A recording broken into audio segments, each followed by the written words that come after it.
राजस्थान में कुछ साल पहले तक पेपर लीक होना बड़ी बात नहीं थी। अक्सर आए दिन पेपर लीक होने की खबर आती रहती थी, लेकिन एक ऐसी परीक्षा जिसने आरपीएससी पर हमेशा के लिए प्रश्न चिन्ह खड़ा कर दिया। ये एक ऐसी परीक्षा थी जिसने आरपीएससी के सदस्यों को भी संदेह के घेरे में खड़ा कर दिया। 859 पदों के लिए 3 फरवरी 2021 को एक नोटिफिकेशन जारी होता है, जिसके लिए 13 से 15 सितंबर तक लिखित परीक्षा का आयोजन करवाया जाता है। 12 से 18 फरवरी 2022 तक शारीरिक दक्षता परीक्षा और 23 जनवरी से 2 फरवरी 2023 तक इंटरव्यू का आयोजन करवाया जाता है, जिसका अंतिम परिणाम 1 जून 2023 को जारी किया जाता है, जिसे अब रद्द कर दिया गया है। शुरुआत में यह पेपर लीक केवल अफवाह मात्र थी, लेकिन बाद में कड़ियां जुड़ने से इसका पर्दाफाश हुआ। परीक्षा के तुरंत बाद सोशल मीडिया पर कुछ प्रश्न पन्नों के स्क्रीनशॉट घूमने लगे थे। परीक्षा केंद्रों में कुछ डमी अभ्यर्थियों और ब्लूटूथ डिवाइस के साथ नकल करते हुए लोग पकड़े गए। इससे छात्रों और विपक्ष को पहली बार बड़े पैमाने पर गड़बड़ी का गहरा शक हुआ। पुख्ता सबूत तब मिले जब एसओजी ने पेपर लीक के मुख्य सरगनाओं को गिरफ्तार किया। पूछताछ में इन्होंने कबूला कि पेपर पहले ही लीक हो चुका था। जब एसओजी ने राजस्थान पुलिस अकादमी में ट्रेनिंग ले रहे सब इंस्पेक्टर से पूछताछ की तो पता चला कई टॉपर और रैंक वाले अभ्यर्थी बुनियादी सवालों के जवाब भी नहीं दे पा रहे थे। अंतिम खुलासा, जहां जैसे जैसे आगे बढ़ी यह साफ हो गया कि लीक किसी बाहरी व्यक्ति ने नहीं बल्कि परीक्षा करने की वाली संस्था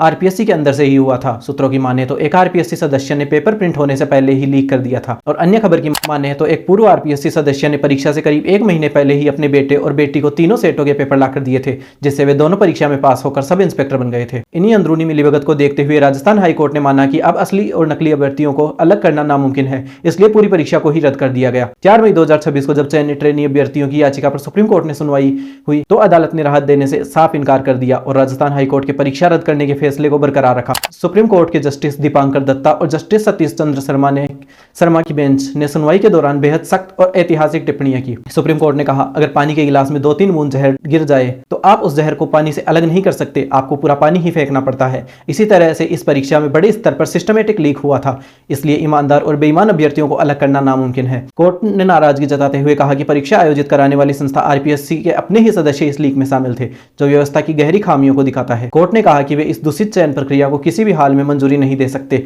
इसके साथ ही उन्होंने चयनित अभ्यर्थियों की सभी दलीलों को खारिज कर दिया। यह भर्ती में यह देखे कि गलती किसकी है तो सबसे पहले यह पता चलता है कि पेपर लीक करने वाले, पेपर खरीदने वाले और आरपीएससी के वो सदस्य जो इसमें मिले हुए थे, गलती उन सब की है। इसके अलावा गलती उस सिस्टम की है जो एक पेपर तक ठीक से नहीं करवा पाता। इन्हें कड़ी से कड़ी सजा मिलनी चाहिए। लेकिन यह भी सत्य है कि भर्ती में सभी लोग पेपर लीक करके पास नहीं हुए थे। कुछ ऐसे विद्यार्थी जिन्होंने दिन रात मेहनत करके पढ़ाई की और पेपर लीक होने के बावजूद भी अपनी मेहनत के दम पर सफलता हासिल की, उन विद्यार्थी की क्या गलती थी? न्यायपालिका का काम है कि किसी के साथ भी अन्याय न हो, तो ऐसे सिस्टम की गलती के कारण उन लोगों के साथ गलत क्यों हो रहा है? कुछ ऐसे विद्यार्थी भी थे जो पहले किसी अन्य भर्ती परीक्षा में चयनित थे और जब बाद में पेपर में उनका चयन एसआई में हुआ तो उन्होंने अपनी पहली वाली भर्ती से रिजाइन देकर यह भर्ती ज्वाइन की होगी। अब सरकार की गलती की वजह से न तो वो पहले वाली भर्ती में जा सकते हैं और उन्हें इस भर्ती से भी निकाल दिया गया है। महिला अभ्यर्थियों को अक्सर पढ़ाई में सबसे ज्यादा मुसीबत झेलनी पड़ती है। कुछ लड़कियों के पिता समाज के खिलाफ जाकर पढ़ाते हैं, कुछ लड़कियों की जल्दी शादी हो जाती है, फिर भी यदि उन्हें उनके ससुराल वाले उन्हें दूर शहर में पढ़ाते हैं तो वे केवल आर्थिक ही नहीं बल्कि सामाजिक दबाव भी उठाते हैं। इतनी परेशानियां उठाने के बाद जब कोई लड़की चयनित होती है तो वह केवल अपने परिवार का ही नहीं